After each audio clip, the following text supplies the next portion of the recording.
Good evening, Patriots. I'm Jill Savage, joined as always by Blaze News Editor-in-Chief Matthew Peterson. Life is good. I think despite our opening, we're seeing a lot less crazy ideology this month in June than we did last year. Absolutely. I mean, you'll still see plenty of pride flags that are out in Boston, but you're also going to see fewer illegals there after ICE conducted its biggest raid ever. Acting ICE Director Todd Lyons gave some raw numbers during a press conference earlier today. These brave men and women have worked tirelessly to arrest approximately 1,500 criminal aliens and illegal aliens during Operation Patriot. In the beginning of May, ICE and its federal and state partners launched the whole-of-government effort to remove dangerous criminal aliens from all over the Commonwealth. Andrew Arthur is a former federal immigration judge and resident fellow in law and policy at the Center for Immigration Studies. So, Andrew, thanks so much for joining us here tonight. So, this raid, obviously, it's a pretty big win for the Trump administration, but where does it all go from here? So this is part of a much larger plan by the Trump administration and border czar Tom Homan to first get criminal aliens off the street and then encourage other aliens whose only crime was entering the United States illegally, which is a pretty significant crime, to leave the United States voluntarily.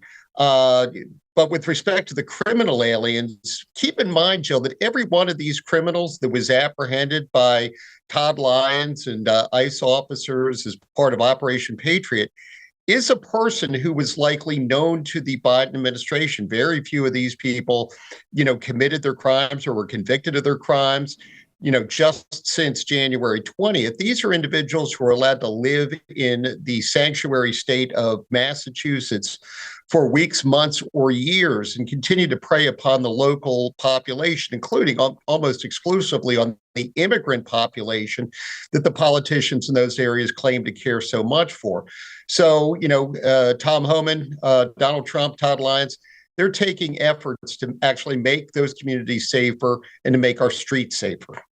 Art, given what we saw this weekend in Massachusetts, and given what you've seen throughout the country with these states and cities and their initial reaction, which is certainly negative in many of these places, to the Trump administration, how much leeway do they have? Like, how do you think this plays out to push back? Operations like this?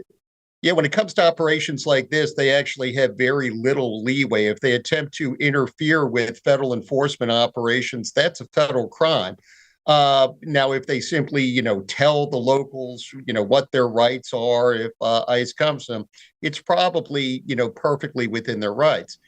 But the only reason that ICE has had to take this action in Massachusetts is because Massachusetts won't let ICE officers into the safe confines of the local jails. That's where, when I started my career almost 33 years ago in San Francisco, of all places, the then INS was allowed to go through, identify criminal aliens, take them into custody, and get them off the street. Now, our officers are having to put themselves into danger by going into the community and finding these individuals. Hopefully, Matt, these communities will realize the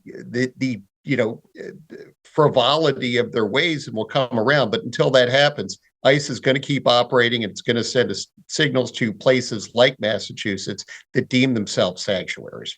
Let's go out to Boulder, Colorado. Everybody knows about the anti-Semitic attack that happened over the weekend. Of course, he was here illegally and 8 people were injured. Let's go ahead and listen to Glenn Beck earlier today. A man, not a citizen. I want to make that clear. Not a citizen. Not even a guest of our country anymore. An illegal immigrant whose visa had expired not once, but 2 times. Why was he here? How many more like him are here, hiding in plain sight, walking amongst us? All right, that's what I want to dive in here with you. How many are there actually hiding in plain sight, like Glenn just mentioned there? So when you're talking about the unauthorized population, as they refer to it as a whole, the center conservatively estimates that it's about 15.5 million people. It could be higher. In fact, it's probably a lot higher, but we base that on the Census Bureau's community survey.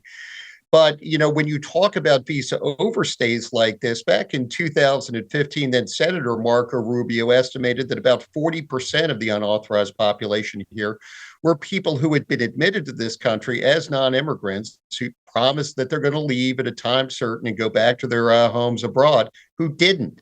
And this really is the part of the migrant crisis that festered under Biden that we don't talk about. We talk about, the people who poured illegally over the border, but we don't talk about all those people who were rubber stamped at visa offices abroad, allowed to come to this country, who just didn't leave.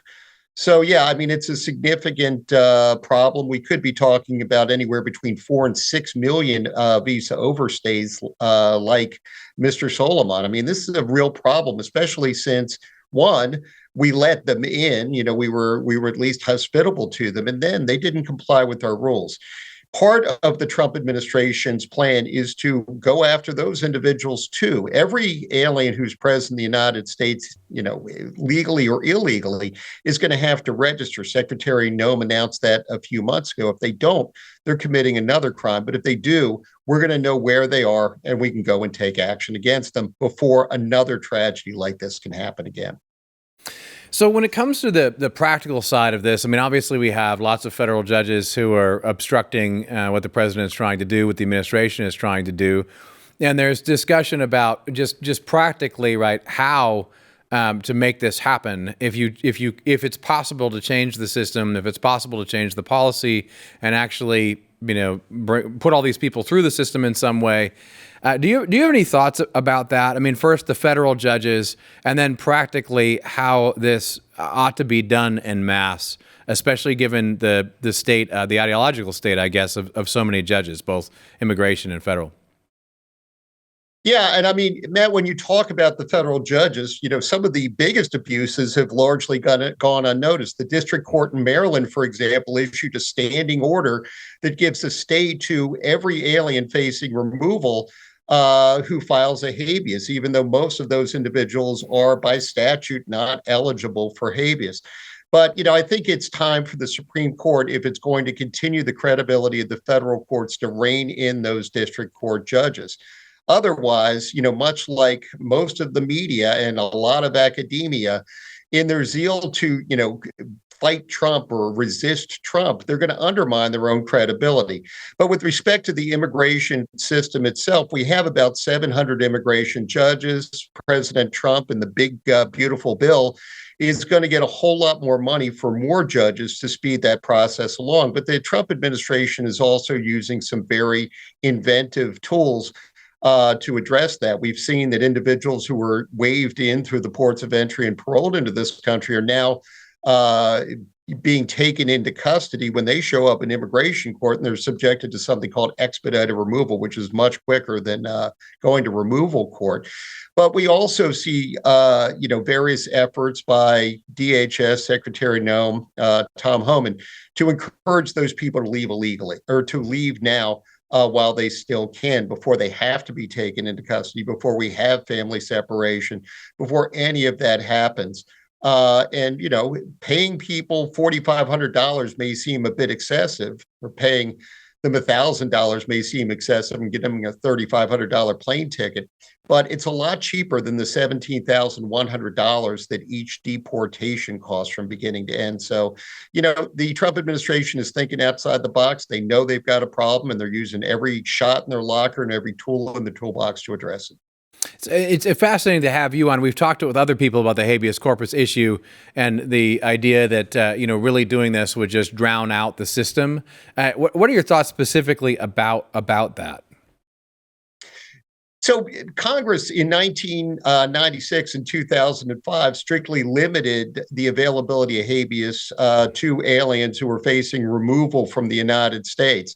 And really what we're waiting for is, one superior court, be it the circuit court or the Supreme Court, to step in and actually, enforce those boundaries that Congress put on. It put those boundaries on for exactly this reason. Congress doesn't want district court judges being star chambers at which, one judge sitting in, San Francisco or Baltimore can basically make immigration policy. So, that's a significant issue. Again, the rules are there. We just need to have the rules enforced, and this process will go a whole lot more smoothly. Well, we know that Stephen Miller has come out and said that he wants to see 3,000 people a day right now getting deported from this country. As a former federal immigration judge yourself, I know that there's more resources coming in the big, beautiful bill, but we're not there yet. So what are the current limitations that we have right now in this country to make those numbers a reality? So back in 2012, my then colleague, John Morton, who was Barack Obama's first ICE director, estimated that ICE had the capacity to remove about 400,000 aliens per year. And, we could expand that by using military assets, by, enlisting the help of other federal partners to help ICE in its duties. But, at the tops, you're probably going to get to about 1 million people per year. The other part of that, though, the part that encourages people to leave by themselves without being ordered deported is much more effective and will prove to be much more effective. Right now, I get calls from people all the time, questions asking me about, what's the likelihood that this person's going to be removed or that one. The word has gotten around in immigrant communities that people who are here illegally had better leave. And I think that, it's going to take a while. We're going to have to go through the numbers from the Census Bureau to figure out how many of those people have in fact left. But Jill, I think that's really going to be the much more impactful part of the Trump administration's policies. It's going to be those people who pack up, who have made their money, who go home, not so much the number of people who are deported. Andrew Arthur, great stuff. Thanks so much for joining us here tonight. Really appreciate it. Thanks so much for having me.